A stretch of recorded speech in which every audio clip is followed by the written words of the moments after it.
সেই বিপ্লব আর সেই অভ্যুত্থানের আমাদের সূর্য সন্তানেরা যারা জীবন উৎসর্গ করেছে, আমি তাদের আত্মার মাগফিরাত কামনা করছি, শহীদ সাকি অঞ্জম সহ এবং সকলের। আর যারা আহত হয়ে পঙ্গুত্ব হয়েছে তাদেরকে বর্তমান গণতান্ত্রিক সরকার জনাব প্রধানমন্ত্রী তারেক রহমান সরকার, আমরা সবাই আহত যারা আছে তাদের সবাইকে অতি দ্রুত চিকিৎসা দেওয়া হচ্ছে, আরও সুচিকিৎসা দেওয়া হবে এবং দেশেই পর্যাপ্ত হাসপাতাল এবং তার ব্যবস্থা করা হবে। এবং প্রত্যেকটা আন্দোলনকারী সন্তানেরা তাদেরকে 1971-এর মতো বীর মুক্তিযোদ্ধার মতো তাদেরকে সর্বোচ্চ সম্মান এবং সকল কিছু ভাতা প্রদান এবং চাকরির ক্ষেত্রে অগ্রাধিকার দেওয়া হবে।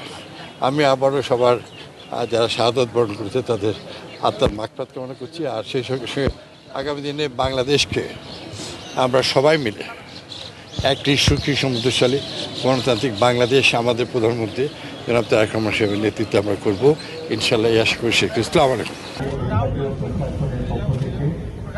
তাদেরকে সুস্থতা দান করুন। আলামিন আমাদের পরম শ্রদ্ধেয় শহীদদেরকে আপনি মাফ করুন।